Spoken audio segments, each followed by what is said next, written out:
What are we doing here? We're still shooting a few clips for the shoot. Right now we're just figuring out new spots, finding new spots and figuring out new shots. Nothing special really. I think the magic part is happening in the edits. Stop the camera now.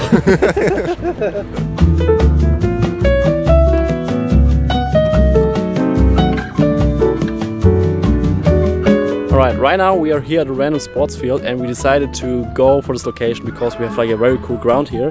And you see here we have some lines and we have also Simon here. And the shoes. And the shoes, of course, not forget about them. And we just did 2 frames actually. We went this way and we had like a complete focus on the shoes. Yeah, something like that. It's like very cool shots, I think. Total frame here, something like this. What are we going to do now? I don't know. Let's see.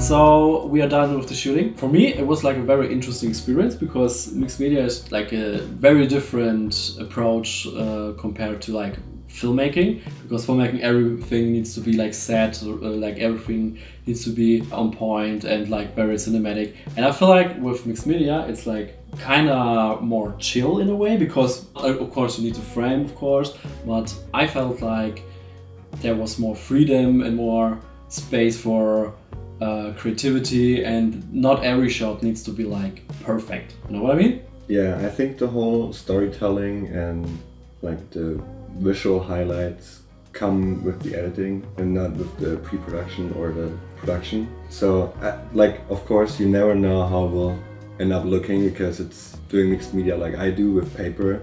It's like so analog that you can't really guess how it will look like. It's like taking an analog photo or something. You can have some measures that you can lean on and say, yeah, that might be a good photo or that might become a good photo, but in the end you kind of have to guess. Going back to the analog process is so freeing because you can focus more on actually doing it and crafting it and ripping paper and painting on it. I think it's so beautiful. I think it's like very crazy because you still use software, of course, but the main work you do is basically analog, right? So you just print out paper, you print out the frame, and then you just cut things out, right? Yes. And so I think that's very cool, actually. Yeah, you don't have like you don't see, while you have the printed out frames, you cannot see how it will look when you put everything together into a video again.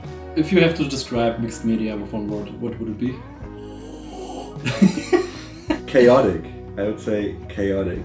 Chaotic? Okay. Yeah, because you cannot press Command C to go like to the earlier version or something. Like if you do something, you did it, and if you mess something up, you mess something up, but that's still fine because it's, I think, part of what makes this visual style so nice. It's like you can mess up and it doesn't matter. Kind of part of the process, right? Yeah. You don't have to like go back and work on it again if you don't want to. You can just go with it, scan the frames, look how it turns out, and if you don't like it, well, fuck it, post it anyways. Thank you, Tommy. We toast with coffee. The real deal.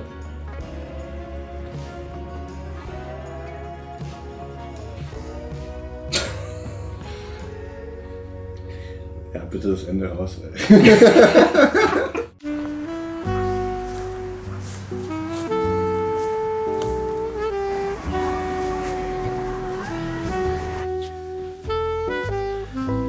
Alright, I finally did it.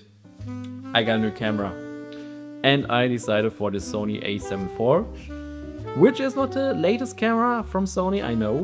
But I'm very aware of that. And I really thought about it a lot between the Sony a7C II and the Sony a7 IV. And there are some reasons I choose the Sony a7 IV over the Sony a7C II. One of these reasons was because the Sony a7 V does have HDMI and the Sony a7C II does have micro HDMI. And for my stuff, I love to use a monitor and I just don't like this micro HDMI. I have like a better viewfinder, especially when there's sunlight. It's like better to take photos with it. And I got more configuration buttons. And one very good reason for me as well was I have a dual SD card slot, which brings me peace of mind when I'm on set, especially during a long shooting day.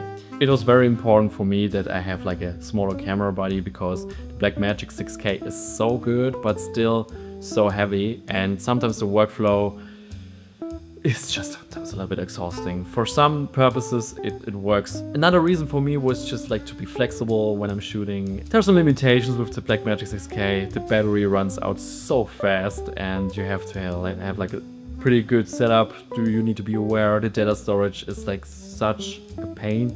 I covered this already in the last video. When I was talking about which camera I should go for. It's just cool to have like a smaller camera and it's more fun. I don't know. It just makes creating just much more joyful. Was that cheesy? I don't know. I also got a new lens and I decided for the Sigma 24 to 70mm f1.8 and I love this one. I worked with this before and it's so good. It covers so much. You can do wide angle and you can also go to detail shots. And the only thing what I kind of don't like about it is very heavy. But for my purpose, it's amazing and very good because most of the time I'm filming with a tripod when I'm filming something for YouTube, or yeah, I don't use gimbals that much.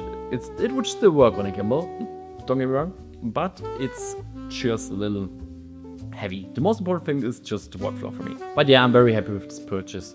And yeah, we'll see what I can create with that. And I'm just happy to have like a smaller camera ready. I feel like it's sometimes just so crazy how much money you can spend on camera gear. It's crazy. But yeah, okay, I'm fine for now.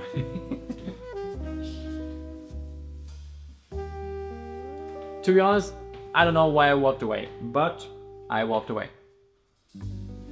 I'm going this way.